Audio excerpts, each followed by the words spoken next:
அஸ்ஸலாமு அலைக்கும். எல்லாத்துக்கும் வணக்கம்.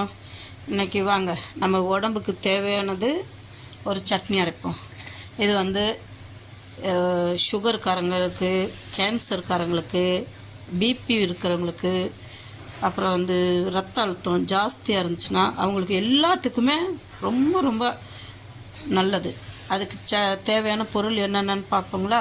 இங்கே பாருங்கள், நான் இங்கே ஒரு மாங்காய் நறுக்கி வச்சுருக்கிறேன், தேவையான அளவு உப்பு வச்சுருக்கேன், 4 பூண்டு பல், 5 பச்சை மிளகாய். இது கருஞ்சீரகம். கருஞ்சீரகம் நம்ம சாவை ஒன்றை தவிர்த்துட்டு மற்றது எல்லா இதுக்குமே அவ்வளோ நல்லது. இந்த கருஞ்சீரகம் கேன்சர்காரங்களுக்கெல்லாம் ரொம்ப ரொம்ப நல்லது இந்த கருஞ்சீரகத்தை. அப்புறம் ஒரு கைப்பிடி கொத்தமல்லி தழை எடுத்து வச்சுருக்கேன், ஒரு கைப்பிடி புதினா, ஒரு கைப்பிடி கருவேப்பிலை. இதெல்லாம் போட்டு நைஸாக அரைச்சி, இதுக்கு தண்ணி ஊற்ற வேண்டாம், ஆலிவ் ஆயிலில் தான் நான் அரைப்பேன். ஆலிவ் ஆயில் ஊற்றி தான் அரைக்கணும், வேறு எதுவுமே தேவையில்லை. இவ்வளோ தான். எல்லாம் பச்சையாக அரைச்சி சாப்பிட்டா தான் உங்களுக்கு அவ்வளோ நல்லது, உடம்புக்கு ஹெல்த்தியும் கூட.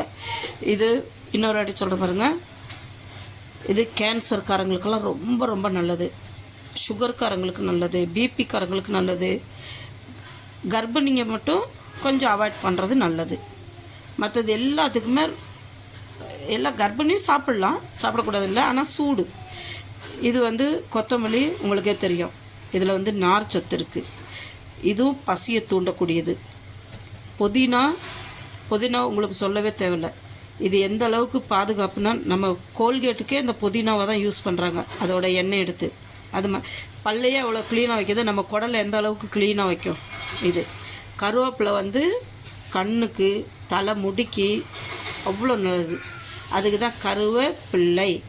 கருவேப்பிள்ளைன்னா நம்ம கருவிழி, கண்ணுக்கு அவ்வளோ நல்லது இந்த கருவேப்பிலை. இந்த கருஞ்சீரகம் இப்படியே டெய்லி சுகர்காரங்க சரி, கேன்சர்காரங்களாக இருந்தாலும் சரி, நோய் இல்லாமல் வாழணும்னு நினைக்கிறவங்க கருஞ்சீரகத்தை டெய்லி ஒரு இவ்வளோ எடுத்து வாயில் போட்டு காலையில் தண்ணி குடிங்க. கருஞ்சீரகம் அவ்வளோ ஒரு ஹெல்த்தியான இது.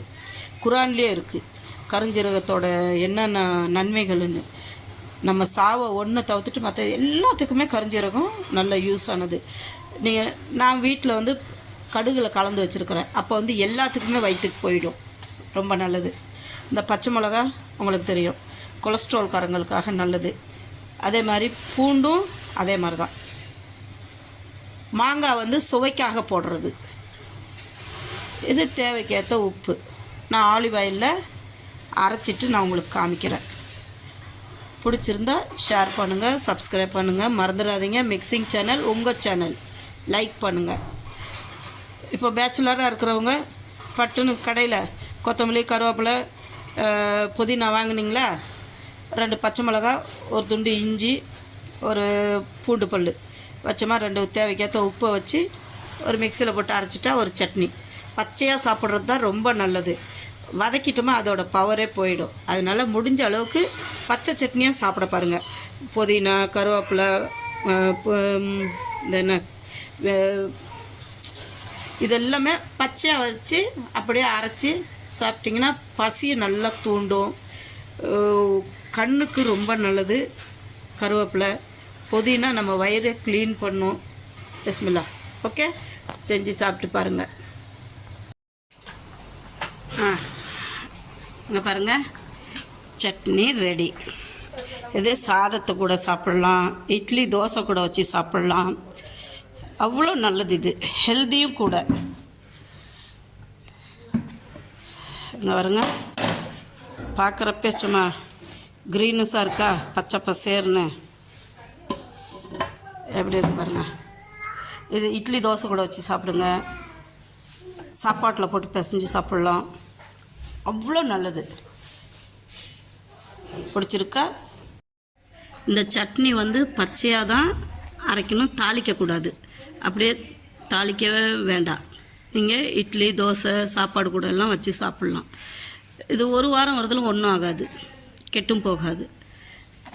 மாங்காய் கிடைக்காதவங்க புளி கொஞ்சம் வச்சுக்கோங்க, புளி வச்சுட்டு ஃப்ரிட்ஜெலாம் வைக்கக்கூடாது. 1 வாரம் வரதில் காத்தோட்டமாக வச்சிங்கன்னா 1 வாரம் தாங்கும். பிடிச்சிருந்தா ஷேர் பண்ணுங்கள், சப்ஸ்கிரைப் பண்ணுங்கள், லைக் பட்டனை மறந்துடாதீங்க. மிக்சிங் சேனல் உங்கள் சேனல்.